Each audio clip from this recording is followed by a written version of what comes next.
অনলাইনে চলছে সাবেক এমপিদের শুল্কমুক্ত সুবিধায় আনা ২৪টি বিলাসবহুল গাড়ির নিলাম। ১২তম সংসদ বিলুপ্তির পর এসব গাড়ির শুল্কমুক্ত সুবিধা প্রত্যাহার করে এনবিআর।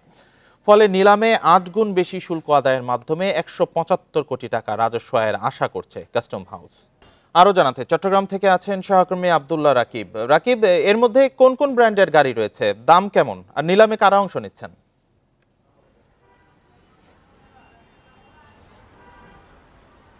জি, এই গাড়িগুলো আসলে সবগুলো গাড়ি জাপান থেকে আমদানিকৃত এবং জাপানের টয়োটা কোম্পানির ল্যান্ড ক্রুজার মডেলের গাড়ি। এইসব যে শুল্ক মুক্ত সুবিধায় যে গাড়িগুলো আমদানি করার সুযোগ পেয়েছিলেন সাবেক সংসদ সদস্যরা। মূলত জুলাই মাসের দিকেই ৫১ জন সংসদ সদস্য এই গাড়িগুলো আমদানি করেন এবং তারা আশা করেছিলেন সেটি হয়তো আগস্ট মাসেই তারা ছাড় করবেন, কিন্তু আগস্ট মাসের একটি পট পরিবর্তন, অর্থাৎ ৫ই আগস্টের পট পরিবর্তনের পরে ৬ আগস্ট যখন সংসদ বিলুপ্ত করা হয় তখন থেকে আসলে এনবিআর থেকে একটি নিষেধাজ্ঞা দেওয়া হয় যে এই গাড়িগুলো শুল্কমুক্ত সুবিধায় ছাড় করা সম্ভব নয়। এগুলোকে নিয়মিত শুল্ক, অর্থাৎ ৮ গুণ বিলাসবহুল যেহেতু এবং অভিজাত এই গাড়িগুলো ৮ গুণ শুল্ক দিয়ে ছাড় করতে হবে। অর্থাৎ একটি গাড়ি তারা আমদানি করেছিলেন, মানে গড়ে একটি গাড়ির দাম পড়ে ৯৫ লাখ থেকে ১ কোটি টাকা, যেটি শুল্কমুক্ত সুবিধায়। কিন্তু প্রকৃত উপায়ে যদি এই গাড়িগুলো আমদানিকৃত এবং শুল্ক দিয়ে যদি ছাড় করতে হয় সেক্ষেত্রে এক একটি গাড়ির দাম ৮ থেকে ১০ কোটি টাকা পর্যন্ত ছাড়িয়ে যেতে পারে।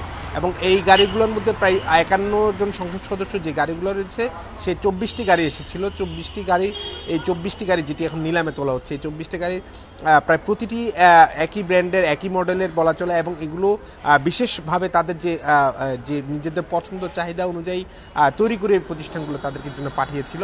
অর্থাৎ এই গাড়িগুলো আসলে তাদের বিশেষ যে চাহিদা ছিল সেই চাহিদার মতো করে তৈরি করা হয়। এবং কাস্টমস যে বলছে তারা ২ দফা চিঠি দিয়েছিল যে শুল্ক ছাড় করে, নিয়মিত শুল্ক ছাড় করে এই গাড়িগুলো নেওয়ার সুবিধা নিতে পারেন তারা, কিন্তু সেই সংসদ সদস্যরা কেউই সাড়া দেননি। একজন মাত্র সংসদ সদস্য যিনি স্বতন্ত্র পদে নির্বাচন করেছিলেন ফরিদপুর আসনে, সে একে আজাদ, তিনি এই শুধুমাত্র শুল্ক মানে যে নিয়মিত শুল্ক সেটি দিয়ে আসলে গাড়ি ছাড় করে নেন ডিসেম্বরের ২৬ তারিখ। পরবর্তীতে যারা ছিলেন তারা যেহেতু সাড়া দেননি, ফলে নিয়ম মাফিক এবং এনবিআর যে নির্দেশনা সেই নির্দেশনা মেনেই এখন এই গাড়িগুলো নিলামে তোলা হয়েছে। আজকে থেকেই সে গাড়িগুলো অনলাইনে নিলাম যে প্রক্রিয়া সেটিতে অংশগ্রহণ করতে পারছে নিলামকারীরা, এবং যেটি ২ থেকে ৬ ফেব্রুয়ারি তারা সশরীরে চট্টগ্রামের বন্দরের যে কাস্টমসের শেড রয়েছে, অকশন শেড, সেখানে এসে সে গাড়িগুলো তারা সশরীরে দেখতে পারবেন। পরবর্তীতে ১৬ ফেব্রুয়ারির মধ্যে এই প্রথম ধাপের অর্থাৎ নিলামের প্রথম প্রক্রিয়া শেষ হওয়ার কথা রয়েছে।